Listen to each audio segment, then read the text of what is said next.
Welcome back to One Comic Book a Day, where I haven't been doing it all that recently because I haven't been feeling well. My neck left nodes are all swollen. It's giving me a headache and nausea.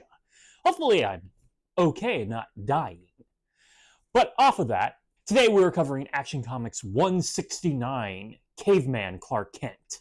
So I've been kind of confused on this title. I might even got it wrong there, as I do get titles wrong every so often. But the reason for that here is that the cover of the issue lists it as Clark Kent Caveman with a comma in between those two things, which is usually how the Superman comics in the Golden Age have been writing titles like this. They would go more with Clark Kent, comma, Caveman than Caveman Clark Kent.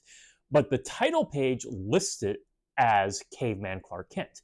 The other thing is it's incredibly misleading because it's not about Clark Kent being a caveman. Instead, there is a caveman named Lars who is like a Clark Kent as a caveman. Is that really what the story is about? Not exactly. My major issue with this comic is it has a really great conflict, but it doesn't want to deal with that conflict. It wants to deal with pretty much everything else but the central conflict of the story. So there's a massive earthquake, and from there, though there is some slight conflict with Lois being sent with another reporter and Clark having to find his way to get on there because Lois is definitely going to get in danger. Once on their adventure to report, they find like a basin where dinosaurs still exist and the people are cavemen, except there's only like 3 or 4 of them. Superman also discovers that there is a massive like meteorite of kryptonite, which probably was what caused the earthquake. I think it may have hit. There's really no mention of a meteor other than there's sort of a meteor that exists, but there was a massive earthquake and it kicked up a bunch of kryptonite dust. So earlier in the story, Superman was feeling kind of weak while he was saving people during the earthquake, and that was because of the kryptonite. Need to get rid of the kryptonite. But here is the central conflict, or what should have been the central conflict. It sure acts like it's the central conflict. The meteorite is healing the dead plants of this area. It's very good for these cave people and their society, whatever that is, with like 3 or 4 people, and a bunch of dangerous dinosaurs they've been able to train. Also, that would have been more interesting to focus on. So Superman can't just outright get rid of this meteorite, but it is causing a massive problem for him. So what's he going to do about that? Doesn't matter. What we will be dealing with is Lars, like I said, the Clark Kent caveman, trying to seduce a cave lady. And Superman kind of helps him. Lars is a bit of an inventor, so a lot of his inventions sort of backfire, especially when he makes fire, something they haven't done. How are they surviving? I did think there was going to be a twist that these people were the people in the village, where it turned out that they were normal people who moved into the middle of the forest to pretend to live a quiet society where they pretended like the rest of the world did not exist. Here, that's not exactly the twist. The head of the cavemen had found his way out of the basin and seen the world, so he even knows who Superman is, and he knows that kryptonite weaks him. How long was he in the world? Also, how did he learn to read? But he hated our world due to the violence and the sexism.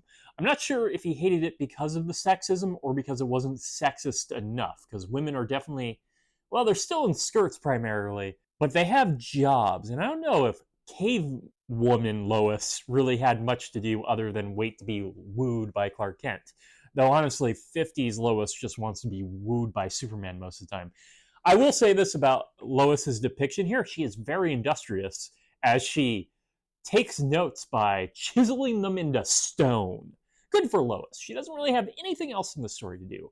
But once Clark gets Lars together, it's fascinating because nothing really comes to a head. It's just like, well, we've solved this, and then Lars, after he gets the girl, figures out how to use bone meal to help plants, and this should help grow new plants.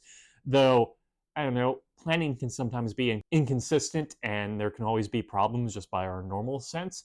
The magical power of kryptonite, though, that works no matter what. And once that's solved, he's able to take the kryptonite away using the dinosaurs. I'm not sure what he did with it specifically, but it's not going to be a problem for him anymore, because the story doesn't really care about that. It got a solution to something. Like, Superman doesn't know that helping Lars out is going to fix the main problem of the story, and I do like that in a sense, but once again, we're not dealing with the actual conflict in the story. It just feels like that we needed to finish whatever the conflict was, and they didn't really care. Yeah, I want them to deal with the conflict. I want Superman to solve the actual problem of the story, not move into another problem that's going to happen to solve the main problem because we ran out of time. Okay, that is it from Action Comics 169. Caveman Clark Kent. If you enjoyed this video, please like and subscribe, hit the bell icon to get notifications when a new video goes up. I do this Monday through Friday, but Fridays is Bat Friday, where I cover a Batman story in either Detective Comics or Batman. And until next time, let's ponder the question, whatever did happen to the Man of Tomorrow? What happened to these dinosaur people? Also, didn't Lois want to marry a caveman not too long ago? She had her chance here. She didn't seem into caveman at all. Okay, have a great day.